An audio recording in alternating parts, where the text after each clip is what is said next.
Sumário pré-requisitos. Vamos dar nesta aula, relativa ao capítulo das funções reais de variável real, a função racional, na função racional, a subsecção equações e inequações fracionárias. O estudante deverá ter competências na área de conjuntos, conjuntos numéricos e referenciais cartesianos em duas dimensões, função afim e função quadrática. Deverá saber ainda decompor determinados polinómios em fatores. Conceitos fundamentais a reter e palavras-chave. No fim da aula é suposto saber resolver equações e inequações fracionárias. As palavras-chave são equação fracionária e inequação fracionária.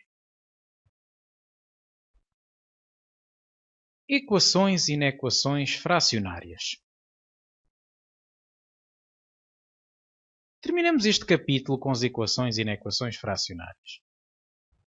Chama-se equação fracionária a toda a equação que se pode reduzir à forma px sobre qx igual a zero, onde px e qx são polinómios. Para resolver uma equação fracionária, temos que igualar o numerador a zero e assegurar que o denominador é diferente de zero. Ou seja, as soluções desta equação fracionária vão ser os valores de x que anulam o numerador, mas não podem anular o denominador, porque caso anulassem, transformavam a expressão numa situação que não era possível ter um zero no denominador. Portanto, uma expressão impossível. Vamos ver alguns exemplos. Primeiro caso, equação fracionária. Temos um polinómio de grau 1 no numerador, um polinómio de grau 1 no denominador. Igualamos, portanto, o numerador a zero e o denominador tem que ser diferente de zero. É o que nos mostra esta fórmula, esta condição aqui em cima. Numerador igual a zero e denominador diferente de zero. E agora resulta naturalmente do primeiro caso que x tem que ser diferente de menos 1. Do segundo sai que x diferente de menos 2. E ficamos simplesmente com x igual a menos 1. Uma vez que o x diferente de menos 2 não interfere com o x igual a 1. Portanto, podemos simplificar esta conjunção de condições.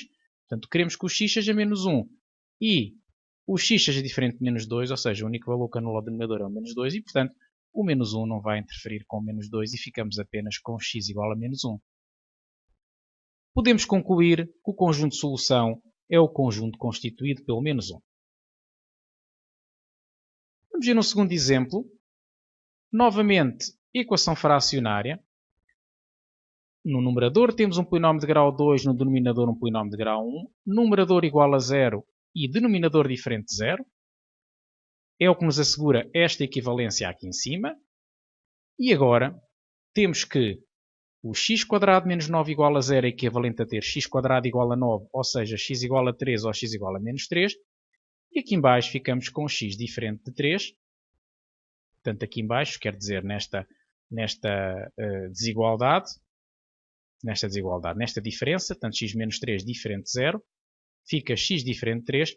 E agora, ao contrário do exemplo 1, temos que x diferente de 3 vai interferir com a condição x igual a 3. Portanto, nós queremos que x seja 3 ou menos 3 e seja diferente de 3. Então, naturalmente, vamos ficar com x igual a menos 3. E então podemos pensar, qual é o problema do 3? Bom, não nos podemos esquecer que a solução de uma condição é todo o valor que a verifica. Portanto, se substituirmos o x por menos 3 na expressão inicial, ficamos com menos 3 ao quadrado, que é 9. 9 menos 9 dá 0.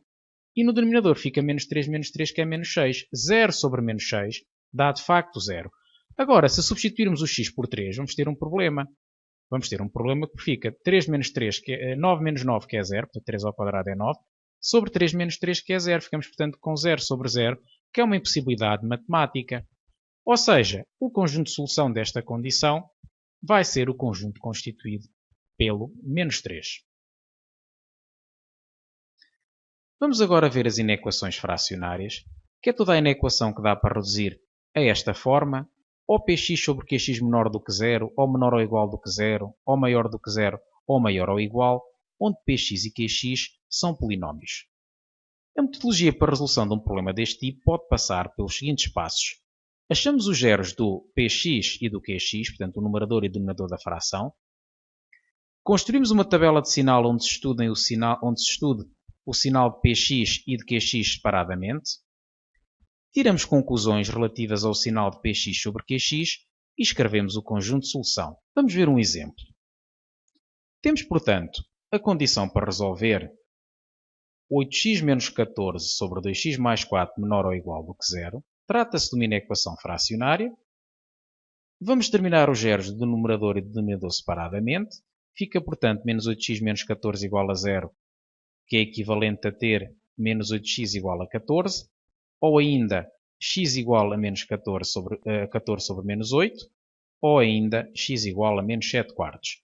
O zero do numerador é menos 7 quartos. No denominador, 2x mais 4 igual a 0, conduz-nos a 2x igual a menos 4, que é equivalente a ter x igual a menos 2. O zero do denominador vai ser menos 2. Vamos agora construir uma tabela. Na primeira linha da tabela vamos colocar precisamente os zeros que encontramos do numerador e do denominador. O zero do numerador é o menos 2, do denominador é o menos 7 quartos. E temos, portanto, que estudar o sinal do numerador separadamente do sinal do denominador.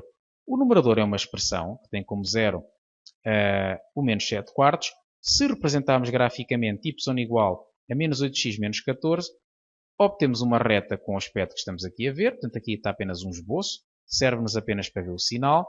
E temos que é positivo o sinal à esquerda do menos 7 quartos e negativo à sua direita, pelo que somos levados a concluir que a tabela fica com este preenchimento. Sinal positivo até ao menos 7 quartos e sinal negativo de menos 7 quartos a mais infinito.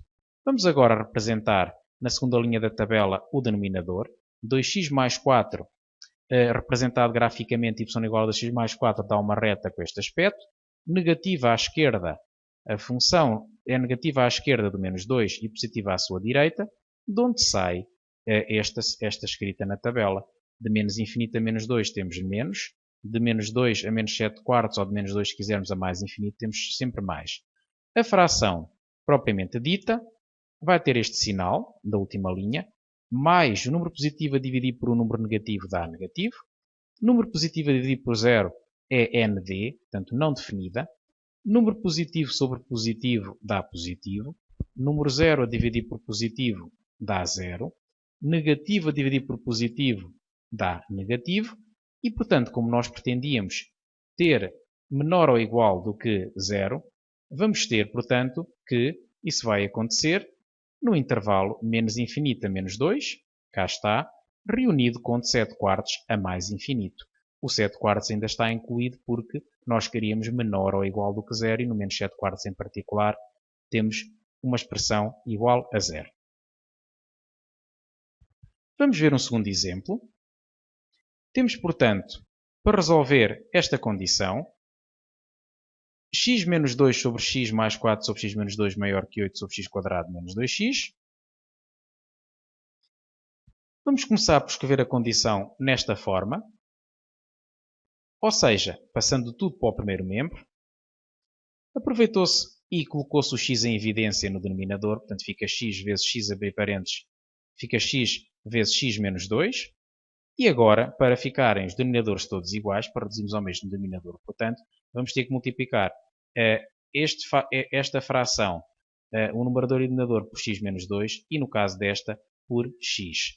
Fica, portanto, no primeiro caso, x menos 2 vezes x menos 2, multiplicamos em cima e em baixo numerador e denominador por x menos 2, fica com este aspecto. No caso da segunda fração, multiplicou-se o numerador e o denominador, ambos por x. A terceira parcela permanece na mesma e, portanto, vamos ter o passo seguinte que vai ser, como os denominadores agora são todos comuns, é juntar os numeradores todos, juntar as frações todas.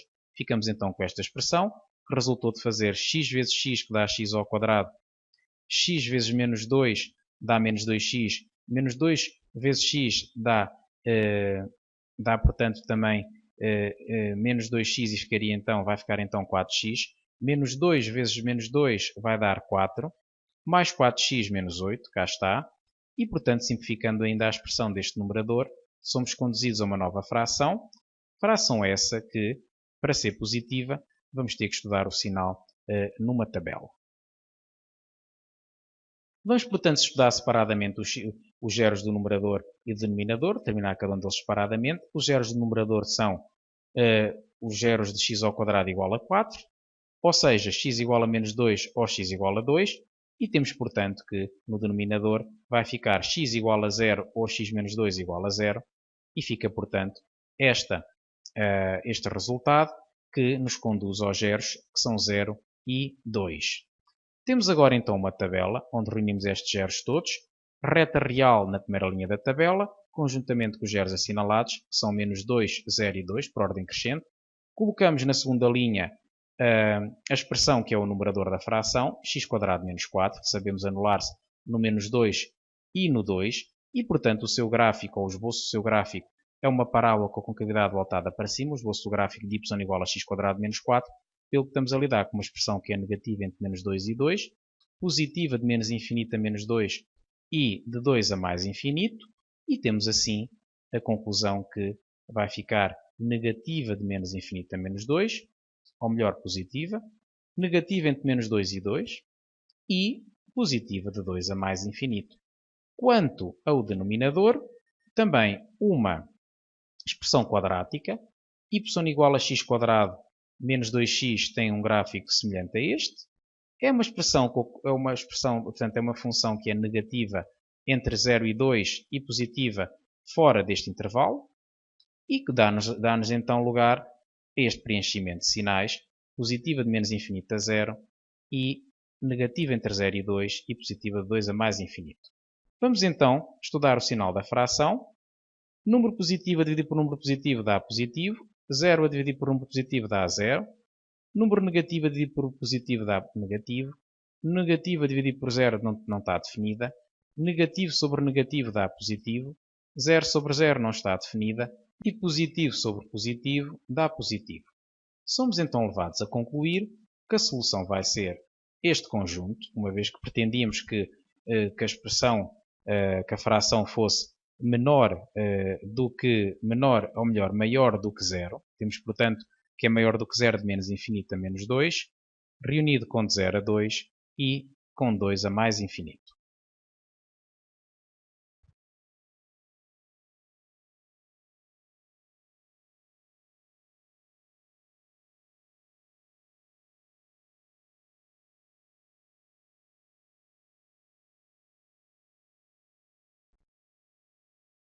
Deixamos aqui alguma bibliografia utilizada na realização deste trabalho.